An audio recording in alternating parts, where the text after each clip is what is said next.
Afternoon, everybody. Michael, good to see you. A couple of quick notes before I turn to your questions.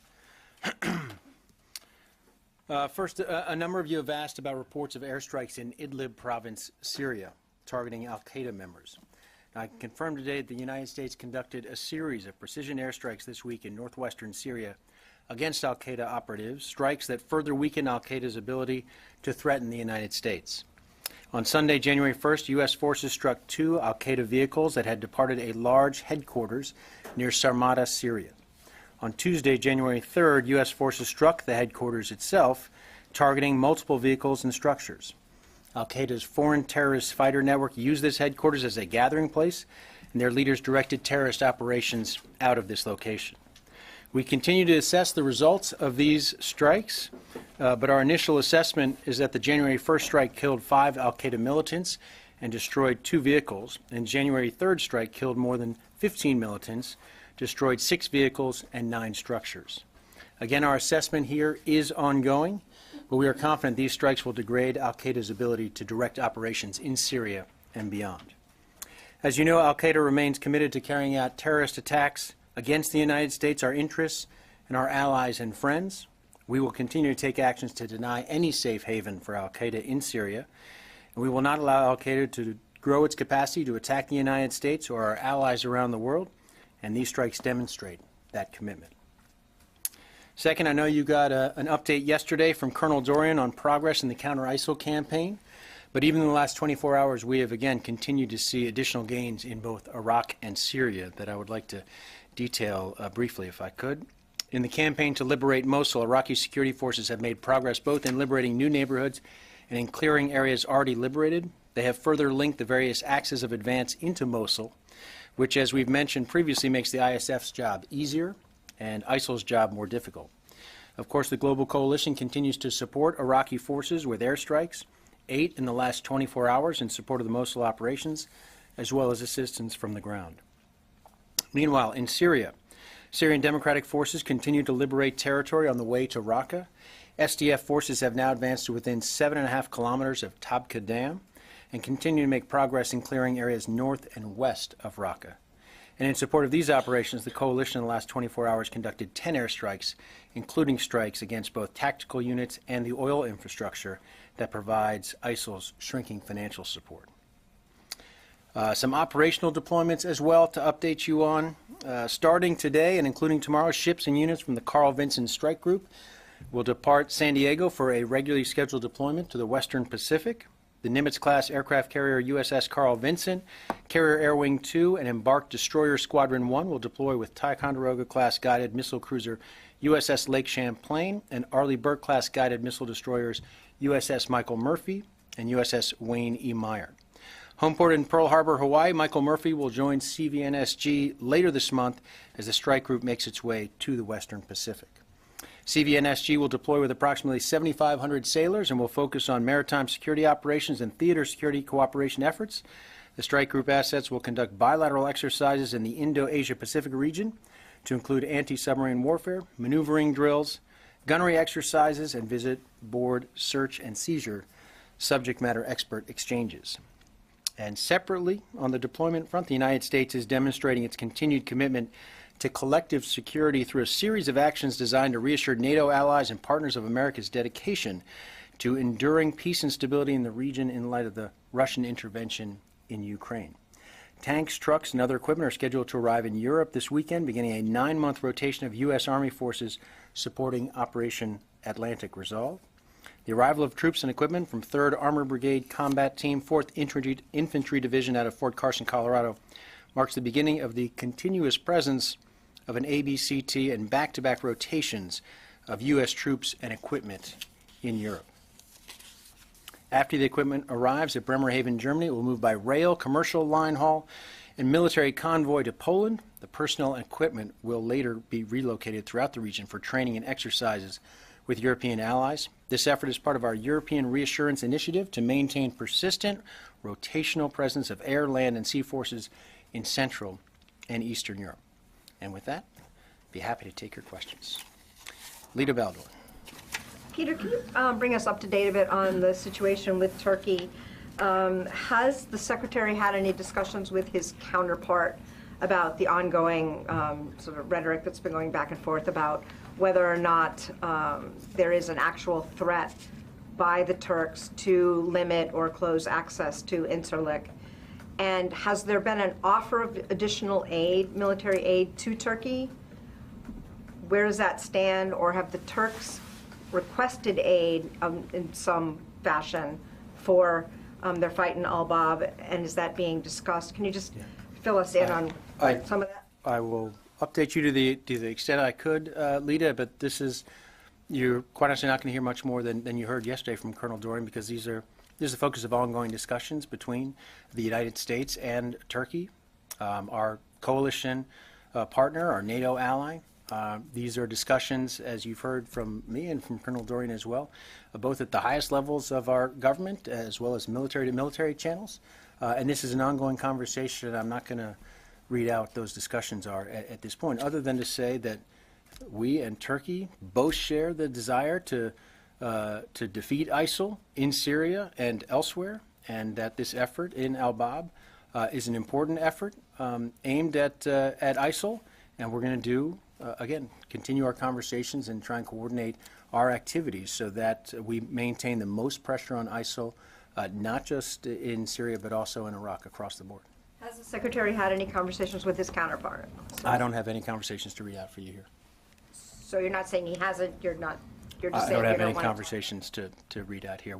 I just want to reaffirm to you, as I did the other day, that these are very active conversations, daily conversations, and they are ongoing at this time.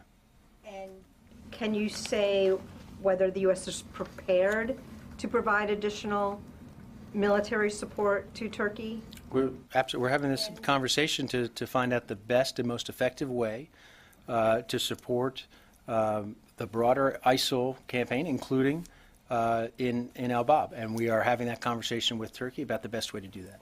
And do you believe that the Turks will limit or restrict access to Incirlik? Is that a credible threat at this moment?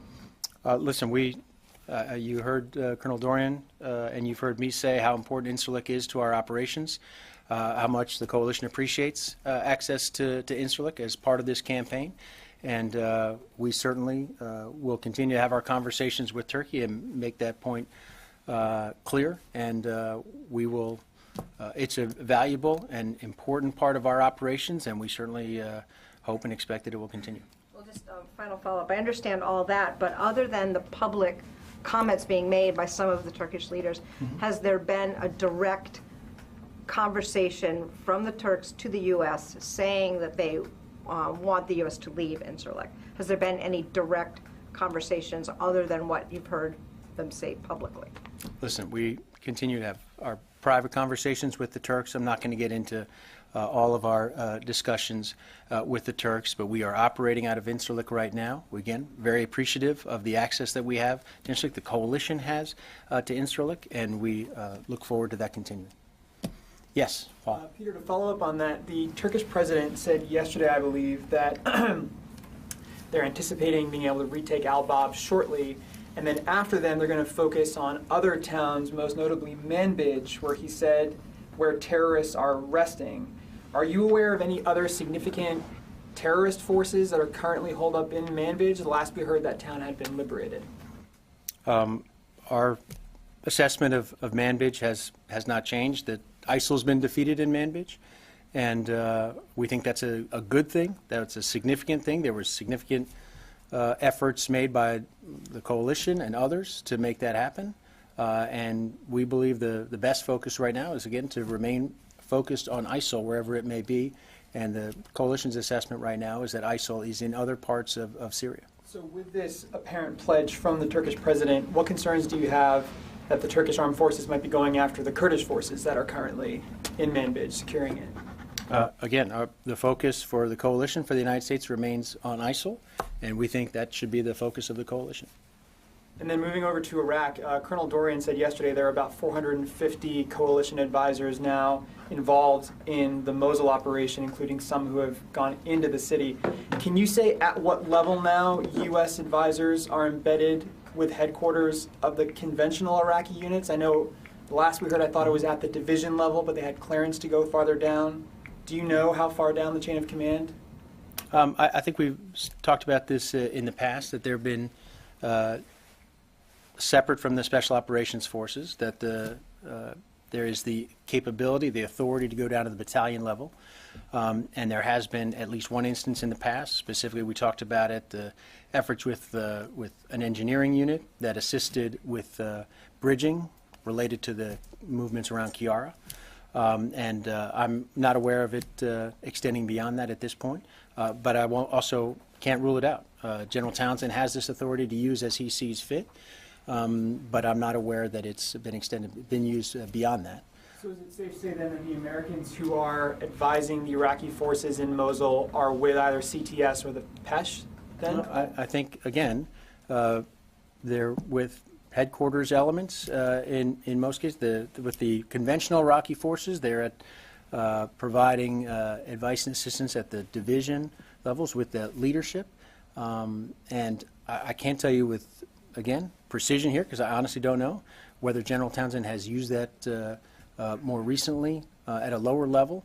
But again, there are some of those headquarters elements are moving as the forward line of troops moves. That certainly there are Iraqi commanders who are closer to Mosul now than they were previously, and our folks are providing advice and assistance to them.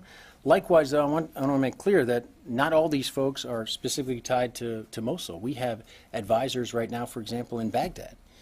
We have advisors at various locations, installations that may be supporting Mosul. I'll mention Kiara again, Camp Swift.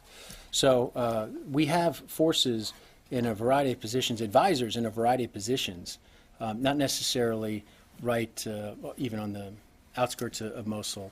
So that's a countrywide figure that I believe Colonel Dorian referred to. So, yes, Barbara. Go back to the carrier announcement that Yeah. you made for a minute. So, you know, the Defense Department, the Navy, always likes to talk about aircraft carriers as a symbol of U.S. military presence in the far corners of the world. But it's been days, if not weeks now, since you have had a carrier either deployed in the far western Pacific, vis-a-vis the Korean Peninsula, or in the Persian Gulf.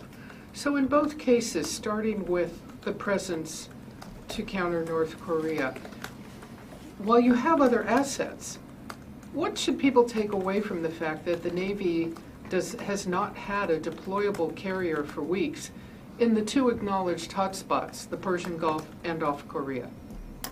Again, the deployment of the Carl Vinson is a routine deployment, and Barbara, as you know very well, we have significant capabilities within the U.S. military. The Navy has significant capabilities.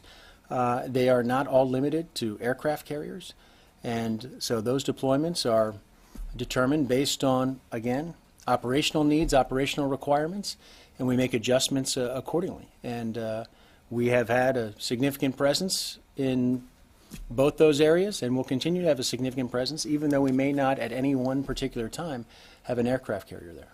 But is it not somewhat interesting to you that there has not been an aircraft carrier off the Korean Peninsula or in the Persian Gulf for many days, if not weeks? Until you asked the question, it had not piqued my interest.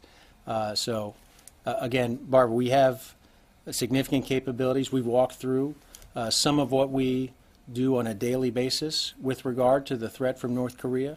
We've talked about not only our presence of U.S. forces on the Korean Peninsula, but the substantial military capabilities that we have in the Asia-Pacific region. Some of those capabilities very clearly associated with the threat posed by North Korea, and we're confident in those capabilities. And if I could just ask one last thing on North Korea. I mean, the world acknowledges there's been a certain level of rhetoric from Kim Jong-un since the new year, and he made his public statements about wanting to launch an ICBM.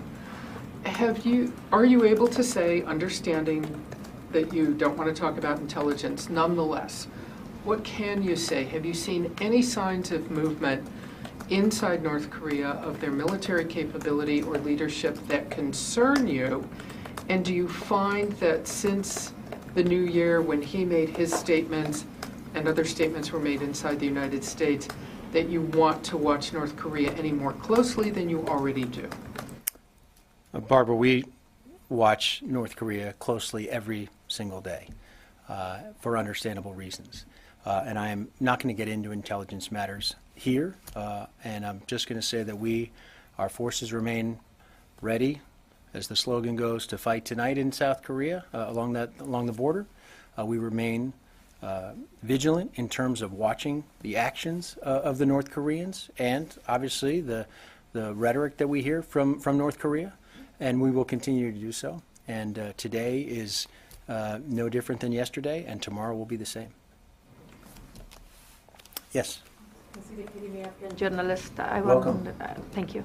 I would like to ask you about Afghanistan. Afghan people, they are concerned about their futures, especially after the situation that President Obama leave his position.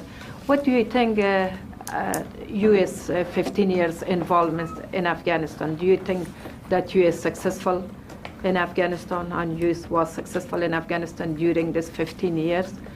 And also the second question, that recently Russia get connection with the Taliban. That's why it's a big question mark for Afghan people, that why Russia, start to have relationship with the Taliban. So I'll start with the second one, and I'll leave it to the Russians to describe why it is they might be having relations with the Taliban and how that's productive for the people of Afghanistan. I'll leave that to the Russians. But more broadly on the question of U.S. The military presence in Afghanistan, we continue to have a military presence there, as you know. We continue to provide support to the Afghan government, to the Afghan armed forces, so that they can secure the country for themselves. They continue to make progress in those efforts. Our folks, I know, General Nicholson and his team continue to work very closely with the government, with the armed forces of Afghanistan in terms of that effort. We have a separate CT mission, counterterrorism mission in Afghanistan that is also ongoing, critically important to the United States in keeping the homeland safe. That remains very active. And we feel good about the situation right now in Afghanistan with regard to the support we're providing, along with other members of the NATO coalition, in terms of bolstering the Afghan security forces, improving their fighting capabilities on their own so that ultimately they can secure the country on their own. We see progress there. Afghanistan remains a very dangerous place. Challenges remain. I think you've heard President Ghani speak to that recently, and we will continue to provide this kind of support we can to bolster the Afghan security forces. And that is an important mission, and one that, again, we're joined by other international partners in that effort. Yes? I have a question about Sinjar Mountain. There's a significant amount of PKK fighters on that mountain. Prime Minister Abadi and KRG officials have asked the PKK to leave the mountain and go back to their places. What is the U.S. position on that? Do you think they are helping on securing the area from ISIS infiltration, or what is your position on that? I think, Prime Minister Abadi, Iraq is a sovereign government. Prime Minister Abadi speaks on behalf of the Iraqi government, and the PKK, as you know, is a terrorist organization designated by the United States. And we're supportive of what President Abadi has said on this front, and remains a concern, of course. Again, Iraq is a sovereign government, and the Prime Minister has spoken on this issue, and we're supportive of what Prime Minister Abadi has had to say. Carla. Thanks, Peter. Going back to what Lita and Paul were talking about, you said that the focus of the coalition is on the Islamic State, and we believe that should be the focus. But what is the consequence if that's no longer the focus? Have you been talking with your allies about the consequences should they not focus on Islamic State? And then also, can you follow up to talk about Turkey's role? I know Turkey wants to have a role in the fight for Raqqa, and the U.S. has been saying that this is a part of ongoing negotiations. Where is the U.S. and Turkey on that? Again, Carla, we're talking every day with our Turkish ally about these issues, and these are important issues. Turkey has significant concerns given the threat ISIL poses to Turkey. We've seen ISIL's own claims of responsibility for this most recent nightclub shooting, and we share Turkey's interest in defeating ISIL, delivering ISIL a lasting defeat, and we think there's important progress that still needs to be made on that, in that effort, and that Turkey can be a key player and is a key player in that, has a significant interest in that. The United States, the rest of the coalition have a significant interest. So we want to remain coordinated in that effort. We want to maintain pressure on as many fronts as possible, particularly at this moment in time when ISIL finds itself under assault both in Syria and in Iraq and Mosul specifically, and around Raqqa specifically. We think there's an opportunity here to accelerate this campaign even further, to put even more pressure on ISIL, and that remains the focus. All of our efforts are intended to accelerate this campaign against ISIL, to keep the most pressure possible on ISIL, and that's the conversation we're having, not just with Turkey, but with all of our coalition partners. Can you confirm that they will take some sort of role in the operation to take Raqqa? Again, that conversation is ongoing. I'll let the Turkish government speak for itself. But certainly we're talking to all of our coalition partners about the next steps in the campaign, the most efficient and effective way to do that. And again, speed matters here. We want to move quickly. We've got ISIL under pressure right now, and we want to keep it that way. We want to accelerate, turn up that pressure if we can. Would you say that the most effective way to move forward is to go into cities that have already been removed from Islamic State control? I think I spoke to that previously. We think we should go after ISIL where ISIL is. Otto. Peter, back to the Vincent battle group. You cited Vincent's plan to go in the Western Pacific, Indo-Asia area, but there's still no plan to put a carrier back into the Gulf to support Afghanistan, Iraq, and Syria. Is there any possibility that Vincent will be moved into the Gulf after its initial stint in the Western Pacific? I'm not going to get ahead of deployments. We've announced where the Vincent's going, the Navy did, so I don't want to predict the future as to what the future operational deployments will be. We are constantly assessing the operational requirements, but we feel confident we have the resources we need right now with regard to that part of the world, and specifically with regard to the counter-ISIL campaign. All done? In the back, yes. Peter, do you have any update on the engine that fell off of a B-52 yesterday, and whether or not people should be concerned about parts falling off of military aircraft that are 50-plus years old? Yeah.